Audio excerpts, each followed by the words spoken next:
చిన్నబ్బాయి కపిరాజు. నడుపుతున్నది ములోకాలు నడిపించే నేను.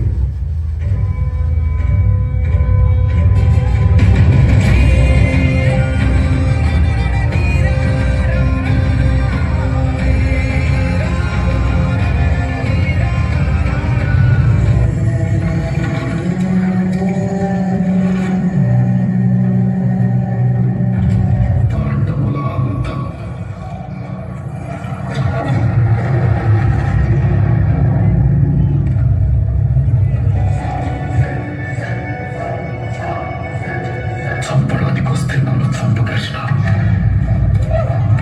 నీ ఉపదేశాలు వినడానికి నేను అర్జునుడిని కాదు. ఈ 18 రోజులు కురుక్షేత్ర యుద్ధంలో జరిగిన పాపల కన్నా నీ అధర్మం నిష్కృతి లేదు. ద్రోణాచార్యుడి పుత్రుడి పై ఉండి ఇంతకి దిగజారాలా?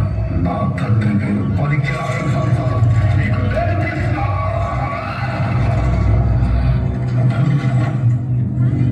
అనుకుంటే అతని మరణాన్ని ఆపగలిగే మనిషి.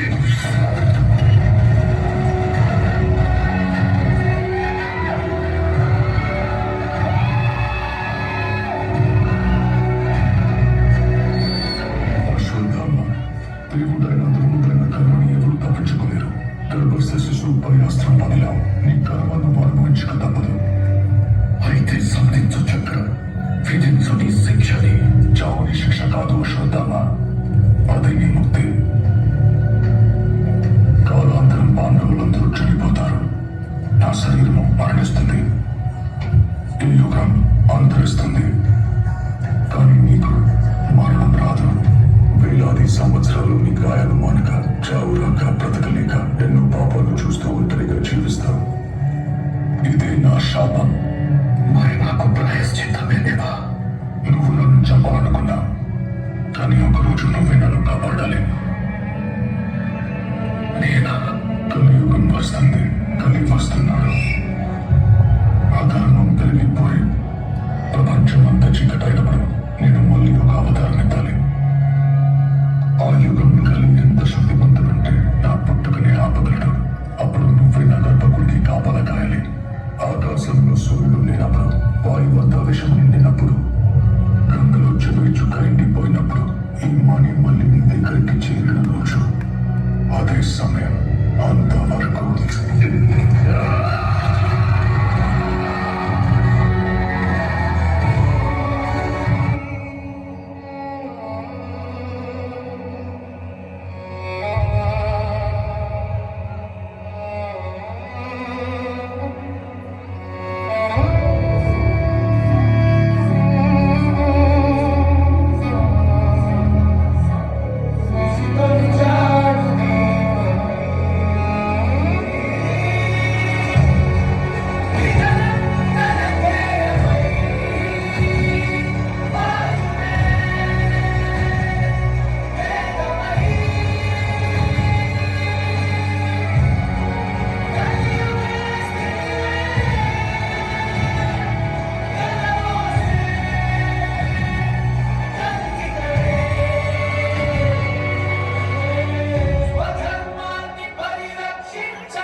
ధర్మస్య గ్లానిర్భవతి భారత అభ్యుత్థానమధర్మస్య తదాత్మానం సృజామ్యహం పరిత్రాణాయ సాధూనాం వినాశాయ చ దుష్కృతాం ధర్మ సంస్థాపనార్థాయ సంభవామి యుగే యుగే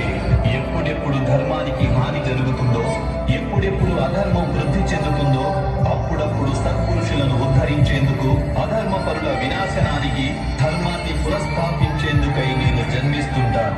నేనే నాశనం లేని పరమాత్మను, నేనే మత్స్యావతారాన్ని, నేనే వామనావతారాన్ని, నేనే పరశురాముణ్ణి, నేనే రామావతారాన్ని కూడా.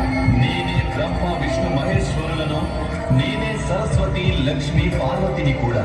నేను పురుషుడను కాను, స్త్రీని కాను, నపుంసకుడిని కాను. నేను శరీరాన్ని కాను, శరీర అవయవాలను కాను.